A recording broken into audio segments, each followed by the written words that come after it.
Hello, everybody, and welcome into the latest edition of Know Thy Enemy, brought to you by the Right Way Sports Network. As always, I'm your host, Evan McPhillips. Appreciate you joining us this week. As always, we look ahead to the Bengals' upcoming opponent, look at their strengths, their weaknesses, and some of their standout players you may not be familiar with. And then we talk about some keys to victory for the Bengals, both on offense and defense, and ways that they can try and secure that victory, keep their season alive, and hopefully their playoff push as well. Without further ado, we'll go ahead and dive into the upcoming matchup, the Cleveland Browns and the Cincinnati Bengals. The Cincinnati Bengals defense and the Cleveland Browns offense will be a war of the stoppable force and the movable object. We'll see which one ends up winning out. To kind of elaborate a little bit on this Browns offense that has been really struggling, and there's a pretty obvious culprit, I think, and we'll touch on that a little bit. But just on the overall portion of the team to get you a snapshot on offense, right now the Browns are dead last in offensive success rate. They're 31st in EPA per play. They're 32nd in drop back EPA, 32nd in drop back success rate, and 30th in rushing success rate. That is very putrid, as I'm sure many Browns fans can attest to. I don't mean to rub it in. I'm sorry for y'all. Browns defense, while still hosting some very talented players in Denzel Ward and Myles Garrett and JOK, have been struggling a lot with injuries and also being on the field all the damn time. And we'll elaborate a little bit more on that and how it hinders their defense and has this season. And maybe that plays into the Bengals' favor. But looking at the defense, usually you'd expect a Browns defense, a Ravens defense, and heck, even sometimes a Bengals or a Steelers defense to be a lot stiffer against the run, more of a stalwart, really tough defense to move the ball against. But overall, the Browns defense has not, in the sum, been that this season. They're 21st in EPA per play. They're 14th in success rate, 23rd in rushing success rate this season, and 10th in drop back success rate. So a little bit against the drop back in the passing game than they have been in the running game in the whole this season. Strangely enough, despite their issues with drop back passing game, both in success rate and EPA per play, the Browns actually have second highest early down pass frequency, second only to the Bengals. They're just two teams above 60% neutral down pass rate, and it's the Bengals and the Browns. So, despite having one of the, let's say, most disjointed, to put it nicely, passing offenses in the NFL so far this season, and Amari Cooper's drops were part of that, and just general Deshaun Watsoning going on. I hate to put that too much on the other guys, the David Njoku, who was dealing with injury and out for a while, Jerry Jeudy, Elijah Moore. They're doing what they can with what they've got right now. So really, Deshaun Watson, when I say he's been the problem, it's not just been, oh, he's been bad. He's been historically bad. And I'll be quick about this, Browns fans. I'm sorry if you're watching this. I don't mean to belabor this. I know you hear it plenty already. Deshaun Watson has generated minus 66.2 EPA on dropbacks this season. That beats out Jamarcus Russell's minus 62.8 EPA in 2009 for the record low since the year 2000. He has been worse than the bust of Jamarcus Russell's terrible season that lives in NFL infamy. So Deshaun Watson right now should be at the bottom of that Browns jersey with all the quarterback names on it because he has been that bad. He also has the worst success rate on drop back passes for weeks 1 to 6 since the year 2000. And he has the worst QBR since Jimmy Clausen in 2010. So just not really getting what you paid for on this. And that's really unfortunate to see the Browns fans have to deal with that, to see the Browns receivers and the rest of the team have to deal with that because they've got a lot of really good guys and a lot of really talented players on this team. And to see them be held back by this week in, week out, I know Browns fans are frustrated by it, and I don't understand it myself either. But getting off that negative subject, let's look at some of the other players on the team that have been playing well, that also have been standing out, and maybe you don't know enough about them yet, or maybe they're new players to you. We've got plenty of guys like Jerry Jeudy, who's a new face of the Browns. And though his overall stats are not eye-popping, he's 47th out of 94 wide receivers in PFF grade, so about middle of the pack there. Out of those 94, he's 59th in passer rating when targeted, 76th in yards per route run. But I don't want to knock Jerry Judy for that too much, and I don't want to knock Elijah Moore for his stats either, because when I look at it, when you're Jerry Judy and you're running out there and you're running your routes, well, if Amari Cooper has almost a 30% target rate and Deshaun Watson is already playing like a historically bad quarterback, that leaves not so many quality targets for you to where you can produce. So, though Jerry Judy's numbers and in terms of production are lower, I have such a hard time blaming him for it when we see yards per route run fluctuate based on personnel, right? If you have 4 or 5 wide receivers out there, you have less targets that are going to come your way than if you're a 12 personnel team and you have 2 wide receivers most of the time, right?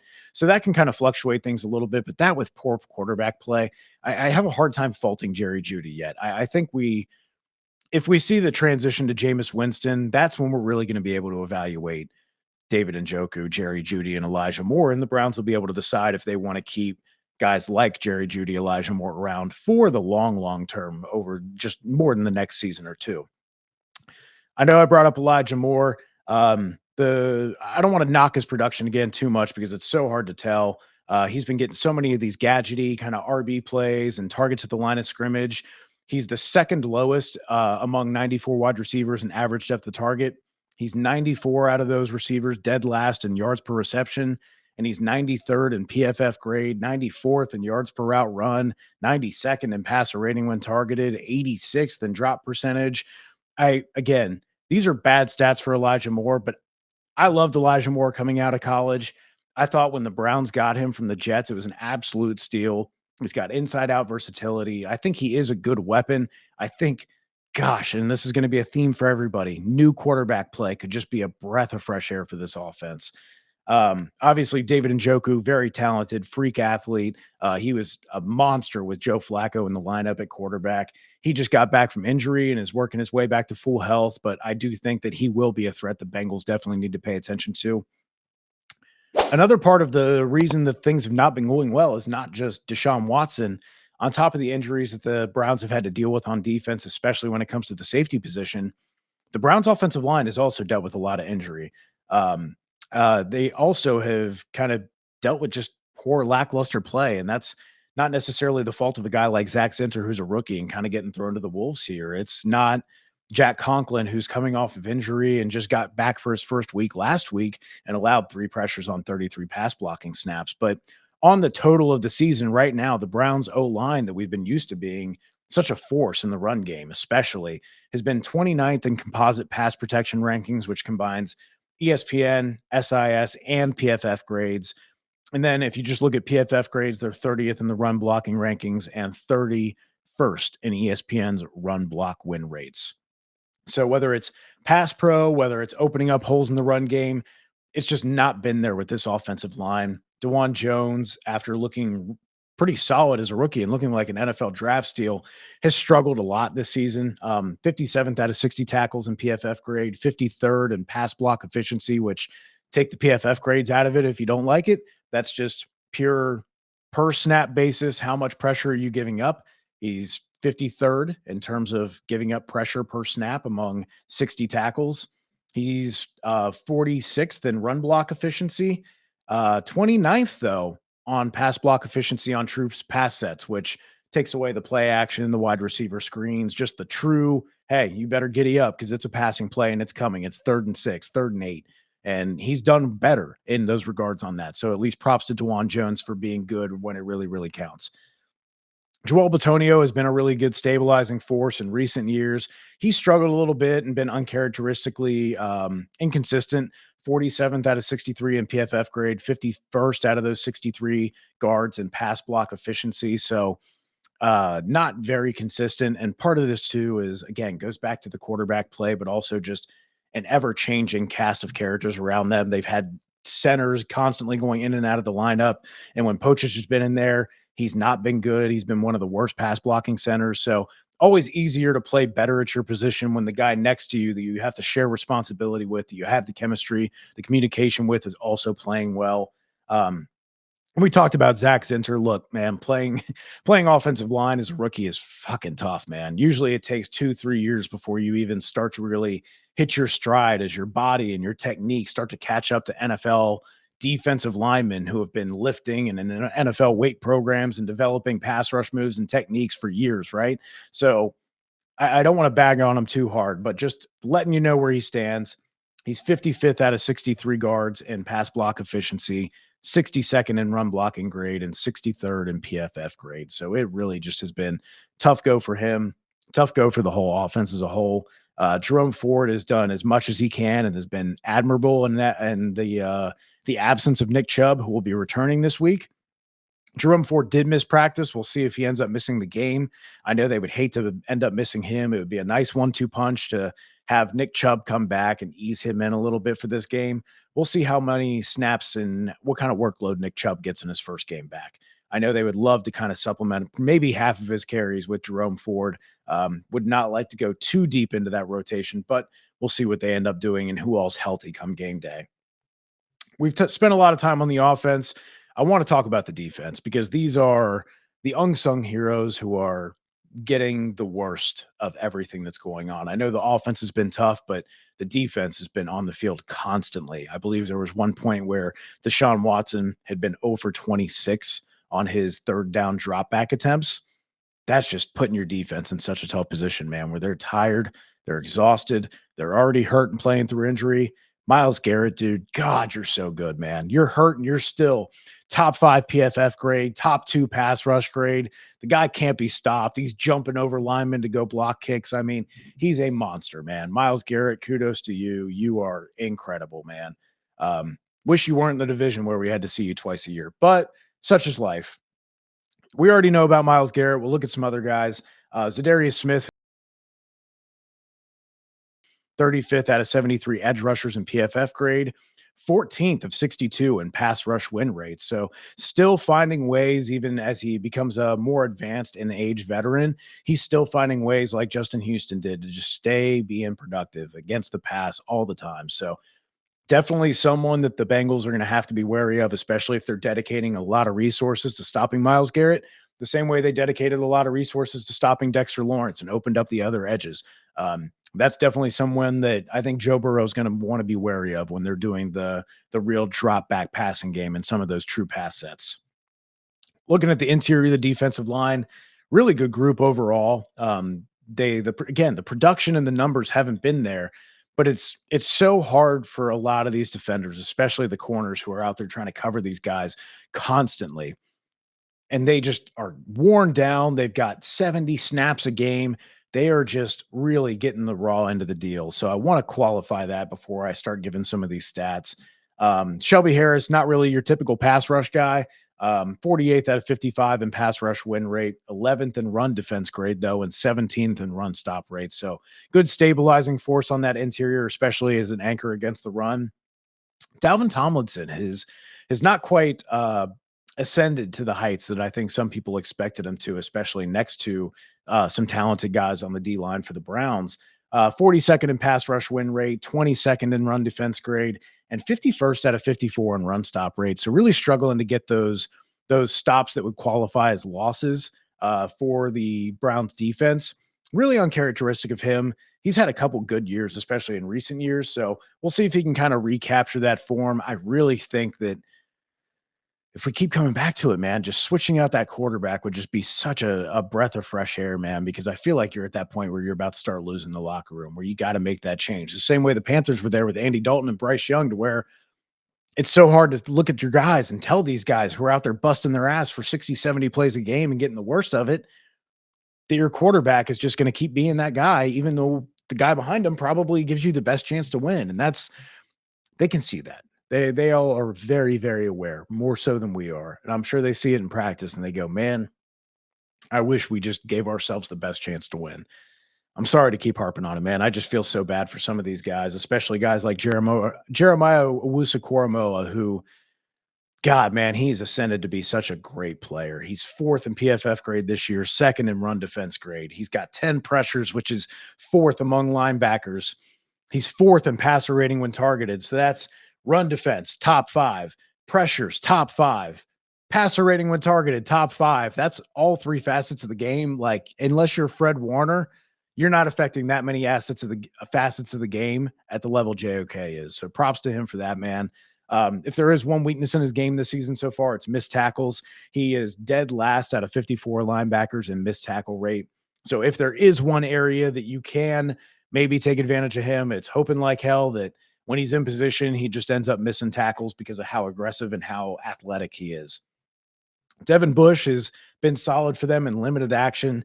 I really want to highlight the corners, man. And these are the guys I feel like who get the worst of it because when you look at Greg Newsome, who I really liked coming out of the draft and I think had a couple good years, he's really struggled this year. And Denzel Ward is such a talented corner, but he's struggled in certain areas too. And I think there's one particular stat that highlights just how unfair this is for these defensive backs.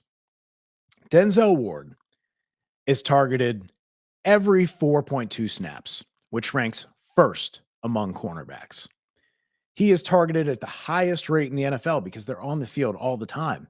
They're dealing with this constantly because the offense can't maintain the ball and the pressure is getting put on these guys. And man, it's hard enough to cover guys like AJ Brown and Jamar Chase when they're just running all freaking game and they can swap out and they can take breathers, but you're just playing every freaking snap. That's so tough on you, man. And props to Denzel Ward. He leads the NFL with 9 pass breakups. He's doing the best he can. Greg Newsome also 20th out of 83 corners and snaps per target. Like both of these guys are targeted top 20, top 15% at a crazy rate, and their stats reflect that. Denzel Ward, 77th out of 82 corners in yards per reception. Greg Newsome, right next to him at 76th in yards per reception. So they're getting beat deep. They're worn out. They're doing the best they damn can, man. And they're just getting put in such an unfair position. And I don't want to rag on them too much for that. Like I said, despite that, Denzel Ward out here, forced incompletion rate, 9 pass breakups. He's been really good in that regard when he does get an opportunity to play the ball. 17th still in passer rating when targeted, even allowing such a high yards per reception. The area of his game, much like JOK, that he has a problem with is he's second in missed tackle rate on passing plays. So despite being really, really good in coverage generally, can be a little bit of an issue when it comes to tackling in coverage. I talked about the safeties being hurt. Rodney McLeod and Ronnie Hickman Jr. have actually done a pretty admirable job filling in for the safeties and Grant Delpit and Juan Thornhill as they've kind of worked their way back from injury. But I really think they missed the special playmaker that Grant Delpit had become last year. And he will be maybe coming back this week, looking like he might come back this week. Juan Thornhill, though, they just got him designated to return. I think it might be a week or two out for him still, especially with soft tissue injuries. You don't want to push the issue too much. But yeah, they definitely have missed some of the relief of the playmaking of the interceptions and the forced fumbles and just kind of having that added aggression and that added star power back there because the defense is going to have to be otherworldly to compensate for an offense that is really, really, really struggling and probably will continue until they make a change at quarterback, which I'll leave it to you guys. That's your problem. I hope it comes soon for everybody, though. Just maybe not this week. So looking at the Bengals' keys to victory, considering all the information that we have here, what do you need to do? You need to take advantage of the Browns' poor offense. You need to get up early. The Bengals don't want to be playing from behind. They don't want to let the Browns get comfortable. We say this, I think, every year, especially when the Browns had such a solid running game. Now, fortunately for Bengals fans and for the Bengals themselves, the Browns have not been that offensive juggernaut in the run game to compensate for a lack of passing game. Also, when you already have a putrid passing game and then you jettison off, rightly so. I think it makes sense for the Browns, but you did trade away Amari Cooper, who is your leading pass catcher in terms of target share, yards, and touchdowns. I think it's fair to question what Elijah Moore and Jerry Jeudy are going to be able to do in assuming a larger role in the offense. I think David Njoku is going to be a big part of that. I think they're going to have to find ways to lean on the run game a lot more than they have. Again, second in neutral down pass rate, so they are still throwing the ball. Let Deshaun Watson try to beat you. He has been, like I said, historically bad. One of the worst quarterbacks of the last 25 years. Make him beat you. Get aggressive. Look like you did against Lamar. I know you ended up with 28 total pressures and only one sack to show for it. Deshaun Watson's not going to be that. I think you're going to be able to drop back, do some simulated pressures, mix up coverages, make him make mistakes. Let him make mistakes. He has. There's been a quarter or two of football that he might look good here or there, but largely, if you are patient throughout the entirety of the game, Deshaun Watson will give you opportunities. And for the defense, you just got to maintain keeping everything in front of you. You did a great job rallying and tackling, the DBs especially. The first couple weeks, the missed tackles were terrible. Some of the angles the corners and the safeties were taking looked so much better last week against the Giants. DJ Turner, Mike Hilton, Cam Taylor-Britt, Jordan Battle, all getting involved in that. That was excellent. They need to find a way to definitely keep getting pressure from guys outside of Trey Hendrickson. BJ Hill did a great job of stepping up last week. McKinley Jackson chipped in. Miles Murphy chipped in. That's definitely something you are going to continue to need. And the offensive line for the Browns has not played well at multiple spots. So there certainly should be opportunities and advantages for the Bengals pass rush to get home. Sure, you don't need to send blitzes all the time, but I think it's important to continue to change the picture on Deshaun Watson pre and post snap and make him think hard and long about where that pressure's coming from, who is coming, and try and make sure that whatever he guesses is the answer, he's wrong as soon as the snap hits and you shift your defense. I think that's going to make him hold the ball longer. I think it's going to make him make bad decisions. And hopefully you can get that one or two turnovers that you need to separate yourself from the other team to get one or two scores up, because this offense for the Bengals has looked really good in recent weeks up to last week. And I think that was just a little bit of a down week. I think there will be opportunities, and sure, this is a division game. And yes, absolutely, Myles Garrett is a game wrecker. Zadarius Smith is a very talented pass rusher. But if their offense comes out and continues to be the offense that they've put out on the field, especially after losing Amari Cooper, you're going to have some breathing room ideally for that. And I know division game, it's tough. The Browns have really, really talented players. I'm not saying they don't. I don't want to feel like I'm ragging on the Browns too hard here, but I think there's a really big opportunity for this Bengals defense to get right here and get some momentum going forward, especially now that they're fully healthy.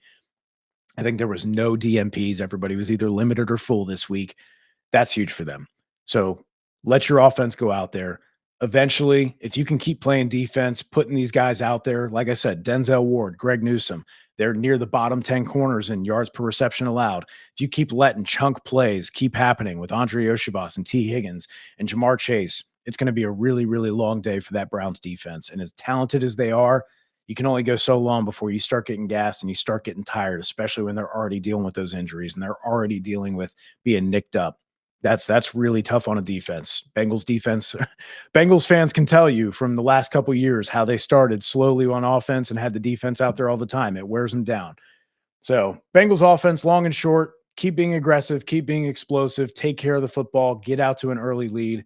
Defense, find a way to get pass rush from guys not named Trey Hendrickson, make Deshaun Watson make mistakes, change the picture pre and post snap on him, keep him guessing, and go ahead, get that lead. And sure, you might allow a touchdown or two or three, but if you can get that one or two stops to give your offense that kind of cushion, I really, really think that this could end up being a game where the Bengals can finally exercise that demon that they've had against the Browns, where they seemingly just forget how to play football for random periods of time.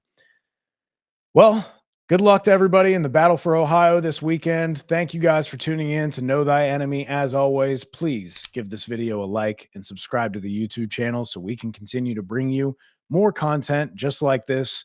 Don't forget to tune in to State of the Jungle Wednesdays at 7 p.m. with myself, Malik Wright, Logan Fulmer, Daniel Alameda. We'd love to have you guys. Always love talking Bengals. Always love hearing from you guys. We have the live interactive chat questions at the end of the show. Please, if you haven't already, come join us. Come tune in. We'd love to have you. Thanks as always for joining us. We'll see you next week. Hoo day.